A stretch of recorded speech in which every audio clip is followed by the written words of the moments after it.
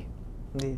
لیکن اگر دیکھا جائے تو ایک تعلیم اور بے روزگار جو ہے یہ ایک الگ چیزیں ہیں، لیکن اس کو ہمارے معاشرے میں یا ہم لوگوں نے اتنا آپس میں جوڑ کیوں دیا ہے کہ یہ ایک ہی چیز لگتی ہے کہ تعلیم جو ہے وہ روزگار کے لیے ضروری ہے اور روزگار ہونے کے لیے تعلیم ضروری ہے؟ جی بالکل ایسا ہی ہے. تعلیم جو ہے وہ شریعت نے ہمیں حکم دیا ہے کہ ہم علم کو حاصل کریں. تعلیم جو ہے علم سے ہی نکلا ہے نا. جی. تعلیم حاصل کرنا، علم کو سیکھنا، علم سے آراستہ ہونا، تو اس میں شریعت نے ہمیں حکم دیا تو گویا کہ یہ شریعت کا حکم ہے. تو اس کا مطلب یہ نہیں ہے کہ اس کو ہم جو ہے یہی سمجھ لیں کہ ہم تعلیم حاصل کریں گے تو ہمیں روزگار ملے گا، بلکہ ہماری سوچ جو ہے وہ انفرادی نہیں ہونی چاہیے، بلکہ ہماری سوچ اجتماعی ہونی چاہیے. لیکن مسئلہ یہ ہے کہ ایک نوجوان جب تعلیم حاصل کر لیتا ہے، اس کو جب وہ یہ دیکھتا ہے کہ میرے پاس ڈگری ہے لیکن اس کے باوجود میں بے روزگار ہوں، تو پھر اپنے روزگار پہ ہی وہ سوچے گا نا. وہ پھر اس کے اندر اجتماعی سوچ نہیں آئے گی. اجتماعی سوچ تو اسی وقت آئے گی جب اس کا جو ہے وہ روزگار چل رہا ہوگا، جب اس کے گھر کا چولہا چل رہا ہوگا. تعلیم کا مقصد جو ہے صرف ڈگری حاصل کرنا ہے، روزگار حاصل کرنا ہی ہے؟ نہیں، یہ نہیں مقصد. تعلیم کا مقصد اپنے آپ کو باشعور بنانا ہے. باشعور جب کوئی بھی شخص بن جاتا ہے تعلیم کے ذریعے سے، تو پھر اس کو مثبت منفی، اچھائی برائی اس کی تمیز ہو جاتی ہے. اور یہی مقصد ہے تعلیم کا کہ وہ دیکھے، وہ سوچے، معاشرے کو ہر چیز کو دیکھے، پرکھے اپنے یعنی کہ تعلیم باشعور بناتی ہے. اسی شعور کی وجہ سے وہ دیکھے، سوچے کہ میں کس طرف جا رہا ہوں، میں نے کیا کرنا ہے، میرے لیے کیا بہتر ہے، میرے مستقبل کے لیے کیا بہتر ہے. حتیٰ کہ میں نے یہ جو بات کی ہے کہ اجتماعی سوچ پیدا ہو. باشعور ہوگا تو اجتماعی سوچ ہوگی نا، صرف اپنے لیے نہیں سوچے گا بلکہ پوری ملت کے لیے سوچے گا، کیونکہ تمام مسلمانوں کے لیے سوچے گا. وہ کس وقت ہوگا؟ جب حکومت ان کو مواقع فراہم کرے گی، تعلیم کے بعد ان کو اچھا روزگار ملے گا، پھر ہی وہ اجتماعی سوچ کا حامل بنے گا. اگر اس کے گھر کا چولہا نہیں چل رہا، اس کے باوجود کہ وہ تعلیم سے آراستہ ہے، اس کے پاس ڈگریاں ہیں، اس کو روزگار نہیں مل رہا، تو وہ انفرادی ہی سوچے گا. وہ تعلیم کو یہی دیکھے گا کہ تعلیم جو ہے وہ جو ہے نا روزگار ہی فراہم کرتی ہے، باشعور نہیں بناتی. اور دوسرا اس کے اندر قصور جو ہے وہ ہمارے خاص طور پر جو نجی سکولز ہیں، پرائیویٹ سکولز ہیں، انہوں نے گویا کہ تعلیم کو جو ہے سرمایہ کاری کا نام دے دیا ہے. انہوں نے تعلیم کو سرمایہ کاری بنا دیا ہے. وہ بڑی زیادہ سے زیادہ فیسیں لیتے ہیں، اور اب تو گاؤں کی سطح پر جو ہے پرائیویٹ سکول بن گئے ہیں، اور لوگ جو ہیں وہ اس طرف ہی زیادہ تر لوگ جو ہیں وہ سرکاری سکول کی بجائے وہ پرائیویٹ سکول کی طرف جاتے ہیں. اور پرائیویٹ سکول جو ہے ان کا جو مقصد ہے وہ تعلیم دینا کم رہ گیا ہے، جبکہ پیسے کمانا جو ہے، پیسے کی فیکٹریاں لگانا یہ زیادہ ہو گیا ہے. جس کی وجہ سے ایک نوجوان جو ہے وہ یہی سمجھتا ہے کہ میں نے بھی جب تعلیم حاصل کر لینی ہے، میں نے بھی یہ پرائیویٹ سکول کھولنے ہیں، میں نے بھی جو ہے نا اسی طرح کمانا ہے. کیونکہ وہ جب دیکھتا یہ ہے کہ ہمارے اساتذہ ہیں یا ہمارے جس ادارے میں میں پڑھ رہا ہوں ان کا منشا یہ ہے، ان کا مقصد ہی جو ہے وہ پیسے کمانا ہے، تو پھر اسی سوچ کو لے کر کے وہ نوجوان آگے بڑھتا ہے. اور اسی سوچ کے ساتھ وہ جو ہے وہ بھی یہی کہتا ہے، یہی سوچ رکھتا ہے کہ تعلیم جو ہے وہ پیسے کمانے کا نام ہی ہے، اور جس کی وجہ سے یہ سارے مسائل کھڑے ہوتے ہیں. حالانکہ ایسا ہونا نہیں چاہیے. تعلیم جو ہے انسان کو باشعور بناتی ہے، سمجھدار بناتی ہے، اور اس کو ہر طرح سے سمجھنے کی قوت فراہم کرتی ہے. اور تعلیم یافتہ اور جو تعلیم یافتہ نہیں ہے اس کے اندر واضح طور پر فرق ہونا چاہیے کہ معاشرہ سمجھے، دیکھے اور خود فیصلہ کرے کہ یہ شخص جو ہے واقعتاً یہ تعلیم سے آراستہ ہے اور اس سے تعلیم جو ہے وہ تعلیم کا پتہ چل رہا ہے کہ یہ بندہ جو ہے تعلیم یافتہ ہے، جبکہ ایسا جو ہے ہمیں نظر نہیں آ رہا. جزاکم اللہ خیر. اچھا، فیس بک پہ ایک حسین احمد صاحب ہیں اسلام آباد سے، ان کی ایک رائے ہے کہ یہ جو بھی نوجوانوں کے مسائل ہیں، جو کچھ بھی ہے، وہ ان کی اپنی سستی اور کاہلی کی وجہ سے ہے، اور اس کے ساتھ ساتھ کمزور اور غیر مفید تعلیمی معیار بھی اس کی وجہ ہے، جس سے ایک طالب علم کا جو ہے وہ ٹائم جو ہے، اس کا وقت جو ہے وہ ضائع ہوتا ہے. یہ ساری باتیں تو ہیں مولانا صاحب اپنی اپنی جگہ، لیکن ابھی جس طرح سے کسی کو مواقع نہیں ملتے، پیسے نہیں ہوتے، تعلیم حاصل نہیں کر سکتا، یا تعلیم حاصل کرتا بھی ہے تو بے روزگاری اتنی ہے کہ اس کو نہیں ملتا، جس کی وجہ سے بہت سے پاکستانی، جیسے عظمت اکبر صاحب نے بھی بات کی، یہ بابر فیاض صاحب نے بھی بات کی کہ ہمارے بہت سے ٹیلنٹڈ نوجوان جو ہیں تعلیم حاصل کرنے کے بعد جب ان کو روزگار کے مواقع نہیں ملتے، وہ پاکستان سے باہر چلے جاتے ہیں، جی، کیونکہ وہاں پہ ان کو اپنا فیوچر جو ہے، ایک برائٹ فیوچر، ایک شاندار مستقبل نظر آتا ہے، جس کی وجہ سے وہ پاکستان کو چھوڑ کے چلے جاتے ہیں.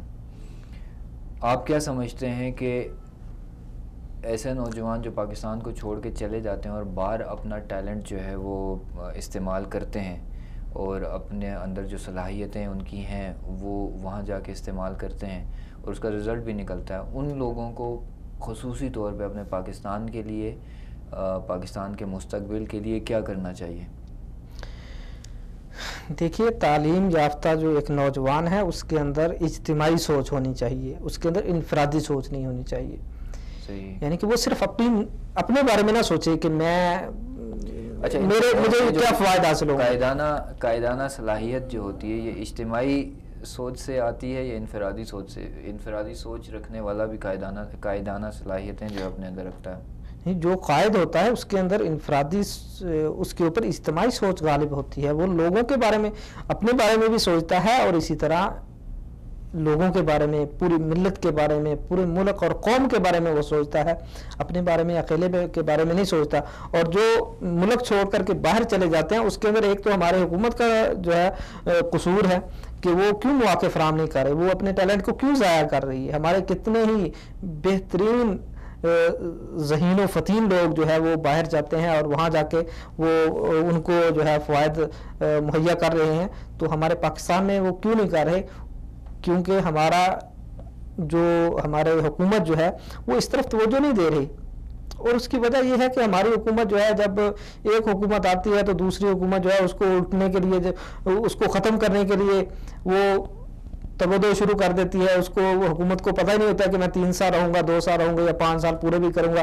5 سال پورے کر لیا، آگے بھی جاؤں گا یا نہیں. یعنی کہ اس کا، یعنی کہ حکومت جب لمبی پالیسیاں نہیں ہمارے پاس، صحیح، یعنی کہ جب تک ہماری پالیسیاں مستقبل کے بارے میں لمبی نہیں ہوں گی اس وقت تک ہم یہ نہیں سوچ سکیں گے. پالیسی ہماری کتنی لمبی ہو سکتی ہے؟ زیادہ سے زیادہ جس طرح سے آپ نے بات کی 5 سال، ایک حکومت 5 سال چل سکتی ہے تو اپنی پالیسی 5 سال تک چلائے گی. اگلی دفعہ جب بعض ایسے کوئی چیز ٹھیک ہو، صحیح چل رہی ہو، اس کے باوجود اپنا فرض سمجھتے ہیں کہ اس چیز کو ہم نے چینج کرنا ہے. نہیں، وہ کیوں چینج کر رہے ہیں جب ایک چیز پوری قوم کے فائدے کے لیے ہے، ہمارے یعنی پاکستان کے نوجوانوں کے فائدے کے لیے ہے. تو ایک حکومت نے جب ایک پالیسی اپنائی ہے، اس کو جو ہے نا وہ لاگو کر دیا ہے اور اس کے اندر واقعتاً فوائد ہیں اور نظر آ رہے ہیں، تو دوسری جب حکومت آتی ہے وہ اس کو اگر اس کو یعنی جاری نہیں رکھتی تو اس کا مطلب یہ ہے کہ ان کے اندر جو ہے وہ اجتماعی سوچ نہیں ہے. وہ صرف اپنی پارٹی کے بارے میں دیکھ رہے ہیں اور دوسری پارٹی کے بارے میں ان کو بغض ہے کہ ان کی پالیسی، کیونکہ اس نے اس پالیسی کو جاری کیا ہے تو اس کا وہی کریڈٹ لے گا، اس لیے ہم جو ہے نا اس کو جاری نہیں رکھتے. تو وہ ہے کہ یہ انفرادی سوچ ہے. صحیح. جبکہ ایک جو قائد ہوتا ہے یا ایک ملک کا سربراہ بن جاتا ہے یا کسی بھی علاقے کا سربراہ بن جاتا ہے، ایک صوبے کا بن جاتا ہے، تو وہ گویا کہ پورے صوبے کا جو ہے وہ بڑا سربراہ ہے، باپ کی طرح ہے. وہ اپنے نوجوانوں کے بارے میں دیکھے، وہ دیکھے کہ ہمارے نوجوان کیوں باہر جا رہے ہیں، اس کے بارے میں سدباب کرے، ان کو مواقع فراہم کرے، ان کے لیے جو ہے تعلیم کا بندوبست کرے، ان کے لیے ملازمت کا بندوبست کرے، اور ان کے لیے جو بھی جس فیلڈ میں آگے آنا چاہتا ہے، کام کرنا چاہتا ہے، پاکستان کو فائدہ پہنچانا چاہتا ہے، اس کو موقع دینا چاہیے. آپ کی نظر میں روزگار فراہم کرنا جو ہے یہ حکومت کی ذمہ داری ہے؟ یہ حکومت کی بھی ذمہ داری ہے. اور یعنی کہ جب تعلیم حاصل کر لیتا ہے ایک نوجوان ہے, اس نے تعلیم حاصل کر لی ہے, اپنی فیلڈ کے اندر وہ پختہ ہے, لیکن اس کو ملازمت ہی نہیں مل رہی. ملازمت مل رہی ہے تو اس کو اس طرح کی نہیں مل رہی اس کی تعلیم کے مطابق. تو جب ایسی چیز ہوگی تو اس کے اندر حکومت کا قصور ہے. نہیں, اس کے ساتھ ساتھ بہت سے ایسے سرمایہ کار ہیں جو حالات کی وجہ سے اپنا سرمایہ کاری جو ہے وہ پاکستان میں نہیں کرتے. جی جی. تو ظاہری بات ہے جب پاکستان میں سرمایہ کاری نہیں ہوگی, بزنس جو ہیں وہ شروع نہیں ہوں گے, تو روزگار کے مواقع جو ہیں وہ کس طرح سے فراہم ہوں گے؟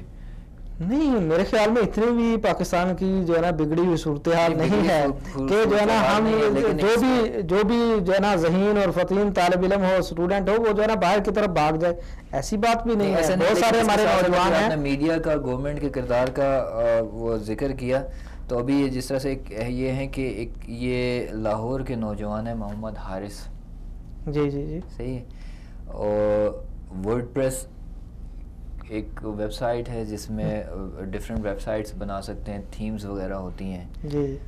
یہ ہمارے لاہور کے محمد حارث صاحب جو ہیں, انہوں نے جو ایک تھیم بنا کے یہاں پہ رکھی ہوئی ہے, وہ اس کی جو قیمت ہے ایک سنگل لائسنس کی وہ $59 ہے. صحیح. اور اس کے علاوہ اگر اور اس کی ابھی تک جتنی بھی اوور آل ایک جو قیمت ہے ٹوٹل اس تھیم کی وہ $2,950 ہے. اور ابھی تک ورڈ پریس میں جو ایک انٹرنیشنلی ایک ویب سائٹ ہے جہاں پہ تھیمز بنتی ہیں, اس نوجوان کی تھیم جو ہے وہ سب سے زیادہ بکنے والی, پیسہ کمانے والی تھیم ہے. لیکن یہ نوجوان جو ہے ابھی تک کسی مین خبر میں یا کسی کو ہم میں سے پتہ نہیں ہے, یا اگر پتہ بھی ہے تو اس چیز کہ اس طرح سے باجے نہیں بجائے جاتے جس طرح سے اگر کسی کو کہیں پہ گولی لگ گئی یا بم دھماکہ ہو گیا یا کسی نے یا کوئی قوال مارا گیا ہے, انسان ایک انسان کا قتل, پوری انسانیت کا قتل ہے. لیکن اس کو جس طرح سے پروموٹ کیا جاتا ہے, اسی طرح انہی کے ساتھ ساتھ ایک اور ہمارے سندھ کے نوجوان ہیں, انجینئر ہیں, جو آغا وقار صاحب. اب پاکستان میں سب سے بڑا مسئلہ کیا, پیٹرول کا, گیس نہیں ملتی, یا پیٹرول مہنگا, گاڑیاں نہیں چلتی ہیں, اور دوسرا ڈرائیور حضرات کے ہمارے اور شکوے کے بے روزگاری کے لیے, ہاں یہ ساری چیزیں. پیٹرول بورڈ, یہ ہمارے آغا وقار صاحب نے پانی سے چلنے والی ایک کار جو ہے وہ بنائی تھی. کہاں ہے, کسی کو پتہ چلا کچھ؟ مطلب آپ کے علم میں ہے, آپ نے کہیں سنا, یا اگر سنا بھی ہے تو آپ نے کتنے کو بتایا؟ ہلکا پھلکا خبروں میں سنا ہے. یعنی کہ جب سرچ کرتے ہیں کہ پاکستان کا ٹیلنٹ, جب اس کو ہم سرچ کرتے ہیں تو اس میں ان کے نام آتے ہیں. ایک چیز جو ہے, ایک تو چیز ہے موقع نہ ملنا حکومت کی طرف سے, دوسری ٹھیک ہے ہمارے میڈیا کی طرف سے, باقی ہم سب بھی اس کا ایک حصہ ہیں. جی جی. کہ یہ حضرات, ہمارے یہ نوجوان جن کو اللہ سبحانہ و تعالیٰ نے صلاحیت سے نوازا ہے, جو اپنی محنت کر کے ایک کوئی چیز بنا لیتے ہیں یا کامیابی حاصل کر لیتے ہیں, تو ہم لوگ بس ادھر سے سن کے ادھر سے نکال دیتے ہیں اس چیز کو. لیکن اس کے ساتھ ساتھ اگر کوئی دوسری خبر ہے, اب میں نام نہیں لیتا, اللہ سبحانہ و تعالیٰ کی ساری مخلوق ہیں, سب برابر ہیں, کس نے کامیاب ہونا ہے کس نے ناکام ہونا ہے یہ اللہ سبحانہ و تعالیٰ سے بہتر کوئی نہیں جانتا. لیکن پھر بھی ان خبروں کو اتنا ہائی لائٹ کیا جاتا ہے, اتنا بار بار دن میں 100 دفعہ 200 دفعہ بریکنگ نیوز کے طور پہ استعمال کیا جاتا ہے. کئی دنوں تک ایک ایسی خبر جو بس ایک خبر ہی ہوتی ہے, اس کو بس ایک مطلب ایک ڈھنڈورا اس کا پیٹ دیا جاتا ہے. تو ایسی خبریں جو ہیں, اگر آپ کی نظر میں اگر یہ والی چیزیں ہم لوگ زیادہ سے زیادہ دکھائیں گے, لوگوں کو بتائیں گے, تو نہ صرف ان نوجوانوں کی بھی حوصلہ افزائی ہوگی, اس کے ساتھ ساتھ دوسرے لوگوں کو بھی, دوسرے نوجوانوں کو بھی شوق پیدا ہوگا, اپریشیٹ کرنے کی ضرورت ہے. ہاں, وہ جس طرح سے یہ شروع میں ہمارے بابر فیاض صاحب نے بات کی کہ ہمارے نوجوانوں کو راستہ نہیں مل رہا کہ انہوں نے کس طرف جانا ہے, کیا کرنا ہے, اگر کر بھی دینا ہے تو کس کے اس پہ کرنا ہے. ہمارے مولانا صاحب پروگرام کا جو ٹائم ہے وہ بس ختم ہونے والا ہے, تو آپ مختصر سا بس ان ساری چیزوں کے باوجود کہ جس طرح سے ایک اوور آل ایک بات کی جاتی ہے نا کہ جو کچھ بھی ہوا ہے, جیسا کچھ بھی ہو رہا ہے, ایک آزمائش اللہ آزما رہا ہے, صحیح. لیکن مسلمان کو ہر حالت میں ثابت قدم رہنا چاہیے صحیح، بالکل. اللہ سبحانہ و تعالیٰ کے اوپر اپنا ایمان پختہ رکھتے ہوئے. تو آپ کیا میسج دینا چاہتے ہیں ہمارے نوجوانوں کو، یا آپ کیا سمجھتے ہیں کہ ایک نوجوان کی کیا ذمہ داری ہے کہ جس کو وہ بخوبی اپنے ایمانداری کے ساتھ آخری سانس تک نبھائے؟ نوجوانوں کو میں یہ کہنا چاہتا ہوں کہ نوجوان مایوس نہ ہوں. مایوسی کفر ہے. عزم و استقلال کے ساتھ وہ آگے بڑھیں. انشاءاللہ مستقبل جو ہے وہ نوجوانوں کا ہے. نوجوان کسی بھی معاشرے کے ماتھے کا جھومر ہوتے ہیں، بہت ان کی اہمیت ہے. تو اس کے ساتھ ساتھ ان کو تعلیم حاصل کرتے وقت ان کو کوئی نہ کوئی مقصد ایم ذہن میں رکھنا چاہیے کہ میں نے اس تعلیم کو حاصل کرنے کے بعد یہ بننا ہے، میں نے پائلٹ بننا ہے، میں نے میڈیکل کی طرف جانا ہے، یا کسی بھی شعبے کو اختیار کرنا ہے. تو وہ کم از کم اپنے ذہن کے اندر ایک مقصد رکھیں. اور اس کے ساتھ ساتھ اس چیز کو میں بالکل اگنور نہیں کر سکتا کہ دین کے اوپر جو ہے نا کاربند رہیں. جب تک کوئی بھی، میں کہتا ہوں کوئی بھی معاشرہ اس وقت تک فلاحی نہیں بن سکتا، ترقی نہیں کر سکتا جب تک کہ وہ اسلام کے قوانین کو لاگو نہ کر لے. اور کوئی بھی نوجوان اس وقت تک کسی بھی معاشرے کے اندر مؤثر کردار نہیں ادا کر سکتا جب تک کہ وہ اپنے اندر جو سچا مسلمان ہے نا وہ نہ پیدا کر لے. رب کو ہم کیوں مانتے ہیں ہمیں پتہ ہونا چاہیے. نبی کائنات صلی اللہ علیہ وسلم کی رسالت کو ہم کیوں مان رہے ہیں پختگی کے ساتھ اس کو پتہ ہو. اسی طرح جتنی بھی اسلام کی بنیادی چیزیں ہیں اس کے اوپر اس کو مکمل یقین ہو، بھروسہ ہو کہ ہم اسلام کے اوپر ہیں تو ہم حق پہ ہیں. جب یہ چیز ہوگی اللہ کی مدد بھی ہوگی اور انشاءاللہ مواقع بھی فراہم ہوں گے. اور انشاءاللہ العزیز مستقبل جو ہے ہمارے نوجوانوں کا ہے. لیکن یہ ہے کہ ہمت، عزم، حوصلہ، صبر، ان تمام چیزوں کو ہم اپنے اندر جو ہے جذب کریں، اس کے مطابق عمل کریں تو انشاءاللہ العزیز ہمارا نوجوان معاشرے کے اندر ایک مؤثر کردار ادا کر سکتا ہے. اور اسی طرح ہمارا معاشرہ جو ہے وہ ترقی کی طرف جو ہے وہ بڑھتا چلا جائے گا انشاءاللہ العزیز. صحیح. مولانا صاحب آپ کا بہت بہت شکریہ کہ آپ اپنا ٹائم نکال کے ہمارے پروگرام میں آئے.